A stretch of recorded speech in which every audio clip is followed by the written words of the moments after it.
President Trump says a deal with Iran is imminent after calling off a new wave of massive airstrikes over the weekend. He also says renewed talks with the radical Islamic regime are set to resume today. Iran is denying this, as you know they do.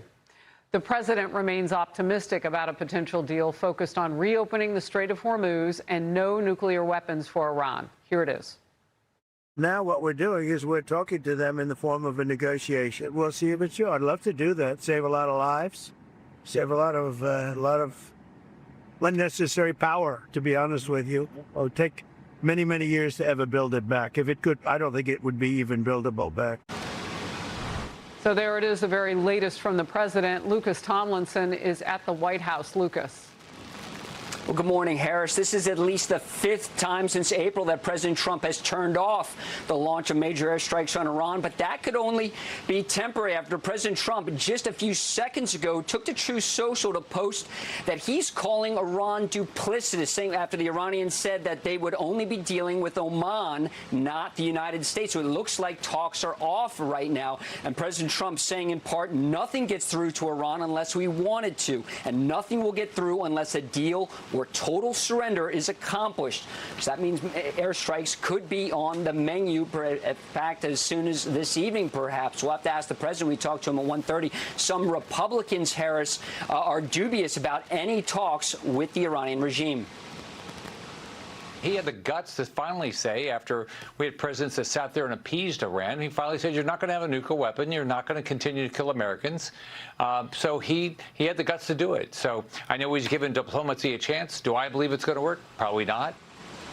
As the president returned to the White House last night, another ship was attacked in the Strait of Hormuz. Trump and Gulf allies want to see the Strait of Hormuz reopened, where traffic has remained slow. Each day, only 3 to 5 million barrels of oil are making it through. Before the conflict began, Harris, 5 months ago, 20 million barrels of oil made it through each day. Now, many countries in the region are now looking at alternative methods to get oil to market to avoid the strait. Here's the president on what the Saudis and other Gulf allies told him yesterday. And the reason they asked is I think there's a deal. There's a deal on Hormuz, and then there will be a deal on the nuclear, or you might call it the denuclearization of Iran. We're holding it. We'll just say we can do it anytime we want.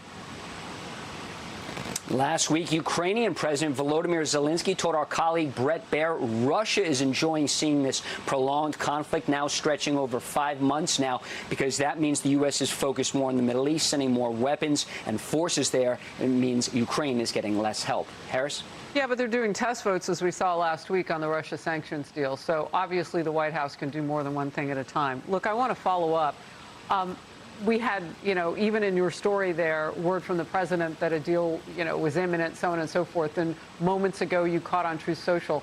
We're all sitting on Truth Social right now because we know that this is moving. Right. Talk to me about a reset. And I know we're in kind of a pause again, but the president is anxious to at least communicate with us in real time. So we're appreciative of that. But does it do a reset every time they go back? You got Pakistan, Qatar, Saudi Arabia, Oman, so many hands in this pie, such that every time you resume, is Iran getting a better deal? Well, the list of mediators does appear to grow, as you just point out, Harris. First, it was Pakistan mediating efforts, then the Qataris. Then over the weekend, we heard a lot about Saudi Arabia. President Trump saying he spoke to Saudi Crown Prince Mohammed bin Salman.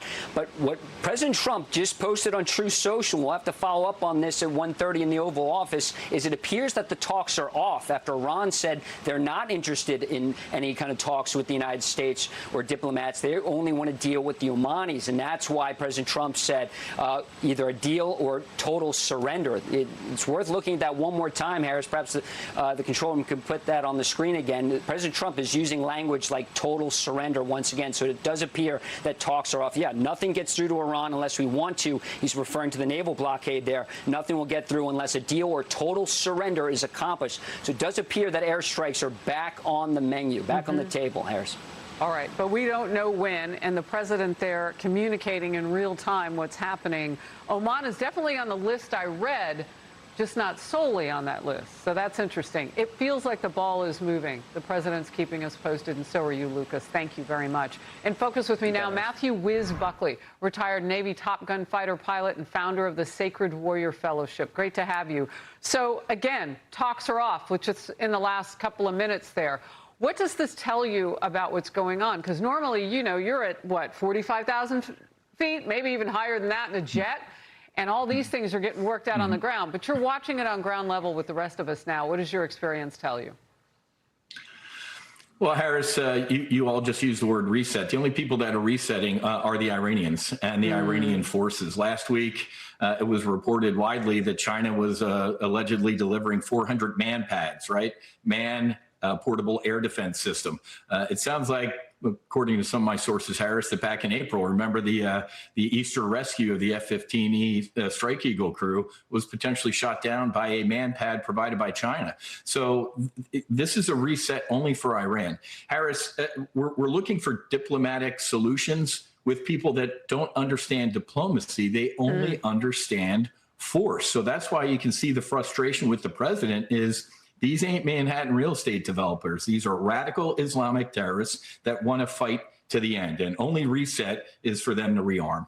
Talk to me about what we know about Oman. Like, why would they choose Oman over any? And I get why they don't choose Saudi Arabia, but why that particular country?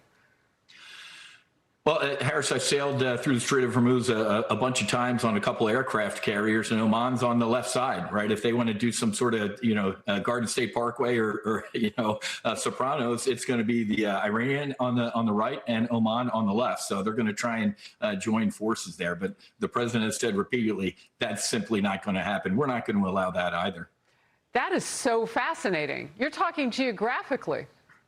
Yeah, and then they control it. Correct. That makes sense. Yeah. And then both those countries can charge whatever they want, which is why President Trump is saying no to this. Your last quick thought. Yeah, that's exactly right, Harris. So Oman, it's like many of the regions or countries in the region, they kind of smile and tell us one thing, and behind our backs, they're doing something else. So we got to keep an eye on the Omanis. All right, and you're keeping an eye on all of it. We appreciate you, Whiz. Thank you. Yes, ma'am. We'll see you. Be sure to like and subscribe for all the Fox News latest on YouTube, and catch full shows streaming now on Fox One.